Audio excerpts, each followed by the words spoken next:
The restaurant glowed with amber light as Marcus Hammond sat alone at table 12, his cream suit pressed to perfection. At 42, he had built an empire in commercial real estate, but tonight felt different. Tonight felt like a mistake. His assistant had arranged this blind date.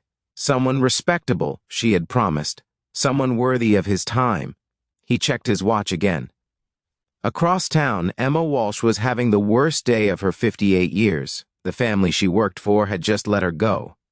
Budget cuts, they said, though she had raised their children with more love than duty required. Now she stood in her small apartment, staring at her phone. Her friend Sarah was supposed to go on a blind date tonight. Some successful businessman. But Sarah had called in a panic. Food poisoning. Terrible timing.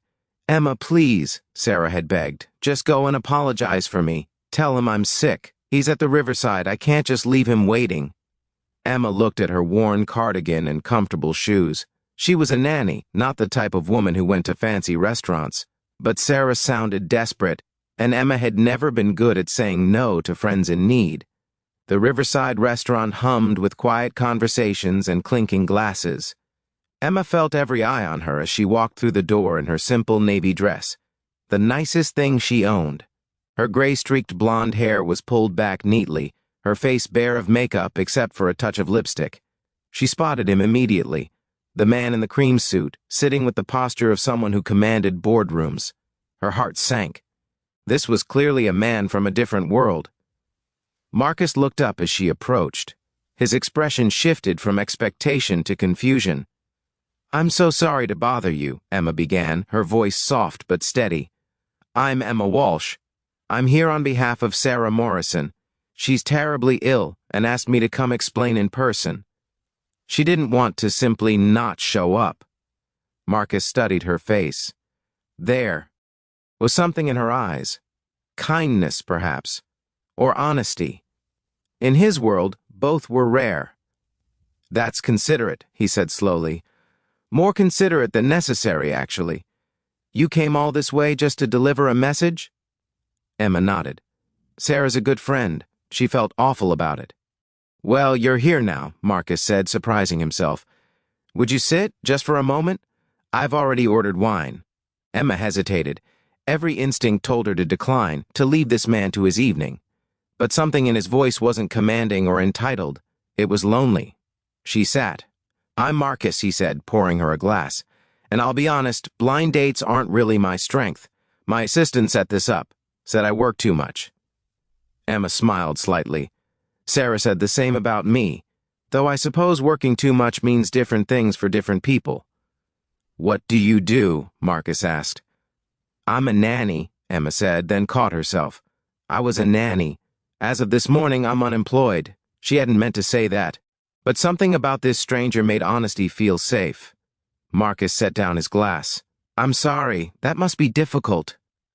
23 years with the same family," Emma said quietly. "I watched those children grow from babies to college students.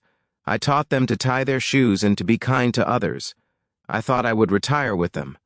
But they let you go," Marcus said, understanding crossing his face. "Life changes," Emma said with practiced acceptance. "People move on. I suppose I need to as well." They talked through dinner. Marcus found himself ordering courses without thinking, wanting the evening to continue. Emma spoke about the children she had cared for, the joy of watching young minds discover the world. Marcus talked about his company, but also about his aging mother, about the childhood he barely remembered, because he was always working. "Do you have children?" Emma asked gently. "No," Marcus said. "I have mergers and acquisitions. I have quarterly reports. But no children. It's not too late," Emma said. "I'm 42. Most women my age want someone who comes home before midnight." Emma laughed, a warm sound that filled the space between them. "Most women any age want that, I imagine." As the evening deepened, Marcus realized he hadn't checked his phone once. Emma realized she hadn't thought about tomorrow's worries. They were simply two people, sharing a moment of unexpected connection. "I should go," Emma finally said. "You've been far too kind to a stranger delivering bad news." "Emma," Marcus said, and the way he said her name made her pause. This evening has been the most genuine conversation I've had in years. Would you consider having dinner with me again? A real dinner, not an accident." Emma looked at this man in his expensive suit with his important career. Then she looked at his eyes and saw something she recognized. Hope, mixed with fear. "I'm old enough to be— Well, I'm 16 years older than you," Emma said softly. "I'm successful enough to know that numbers on paper don't measure what matters," Marcus replied. "You've lived more life, loved more deeply, and understood more truth in your 58 years than I have in my 42. That doesn't make you too old. It makes you extraordinary." Emma felt tears threaten. "Why would someone like you want someone like me?" Marcus reached across the table, his hand hovering near hers. "Because in 2 hours you've reminded me what I've been missing while building my empire.